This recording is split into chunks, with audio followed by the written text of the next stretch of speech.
Almost certainly, yes. Throughout his life, Adolf Hitler suffered from painful stomach pains, constipation and diarrhoea. Most likely it was IBS with a strong psychosomatic component. He was a hypochondriac who was convinced he was going to die young, probably from cancer like his mother before him. And yet he despised any hint of mental or physical weakness. Especially he disliked to be touched or physically examined, including by doctors. Step forward Dr Theodor Morell, a self-styled pioneer in vitamin injections. Fat, balding, with terrible body odour and worse breath, Morell had developed a lucrative private practice injecting the great and good of Berlin high society with these largely useless concoctions. To keep his patients interested and more likely to return, he would often add a pick-me-up stimulant to the syringe, or perhaps some testosterone for the men, and for the ladies, an extract of nightshade to encourage hypnotically beautiful eyes. Such was his approach. Quick and simple cure-all interventions, a modern-looking injection, no prying questions, no unnecessary physical examinations. The fact that his treatments made not the slightest difference mattered little. So when Morell met Hitler at a private dinner in 1936 and promised a cure for the dictator's troubled stomach, a simple tablet containing the bacteria E. coli, Hitler was delighted. After several months, the Fuhrer pronounced himself miraculously cured, and Dr Theodor Morell duly became personal physician to the most powerful and dangerous man in Germany. He would stay with him until the end. During this early period, Morell administered near daily injections of vitamins and glucose. Sometimes he would add iodine, and other times before a big, important speech, for example, Morell would prescribe a power injection, which very likely contained methamphetamine.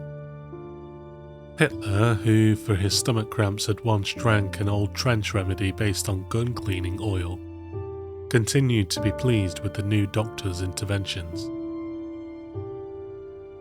The turning point came in August 1941, when quite suddenly Hitler became unwell. Severe stomach pains, fever and diarrhoea. Morell was called and proceeded with his usual injection of vitamins and glucose. Unsurprisingly, it didn't work.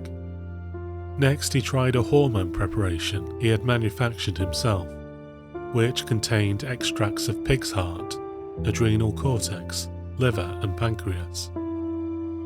Morell also gave Hitler pethidine, a synthetic opioid similar in effect to morphine. Still, his patient remained bedridden, and he missed an important military briefing. Unacceptable. Adolf Hitler, the great dictator, the man of iron will and iron body, had been shown to be weak. Never again. From now on, the prophylactic regime must be increased. Any hint of a new symptom crushed with more pills, more injections. Morell was happy to oblige. Painkillers, hormones, stimulants and digestive aids. Sedatives for sleep, antiseptics to ward off infections, vitamins and tonics. Between 1941 and 1945, Morell continuously added more and more medicines to Hitler's daily regime. In all, he tried around 90 different medications. Hitler routinely took about 30 different tablets and injections each day.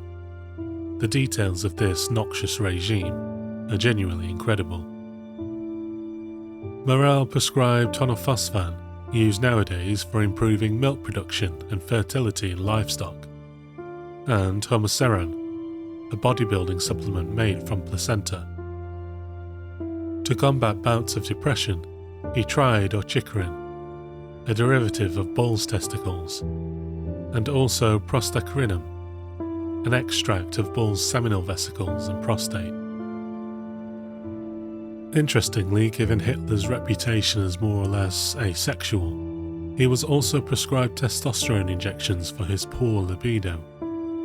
In fact, Morell would testify following the war that Hitler would sometimes attempt to conceal wounds he had received on his body from Eva Braun's more aggressive sexual maneuvers.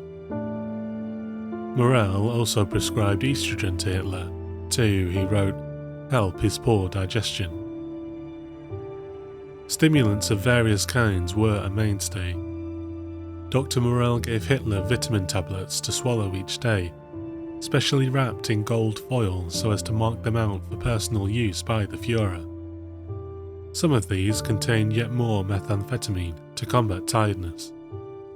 It is very likely that Hitler would grow addicted to this dangerous substance. Certainly by 1944, he was injecting meth on a regular basis. Another substance that Hitler became addicted to was cocaine. Following the Stauffenberg plot to assassinate Hitler in July 1944, later made famous by the Tom Cruise movie Valkyrie, a 10% cocaine solution was used to dull the pain from his injured nose. Hitler liked it, and reported to his doctor that the wonderful cocaine made him feel lighter and carefree.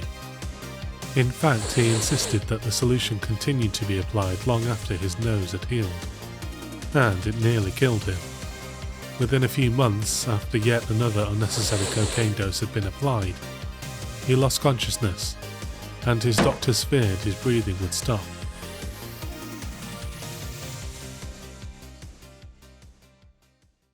And so the list of drugs Dr. Morell fed to his patron goes on and on, as does Hitler's list of addictions, which around the same time he was ODing from cocaine, included opiates. Painkillers of various kinds had been a mainstay of Hitler's pharmacological diet due to his incessant stomach cramps. By 1943, Morell had introduced the opioid oxycodone, the main ingredient of a modern Percocet, although, of course, Hitler was not taking it in tablet form. Unbelievably, he was injecting it. Enemas of chamomile tea were used when he became constipated, leeches to remove blood and alleviate his high blood pressure. The digestive pills Dr. Morell prescribed him for his stomach cramps were found to contain the poison strychnine. In amongst the various sedatives and tranquilizers Morell used to help Hitler sleep, Escalation, i.e. quaaludes, were given. By 1944, Hitler had developed what is technically known as Parkinsonism. Uncontrollable shaking of his left hand, the left leg, and a stooped-over, shuffling walk.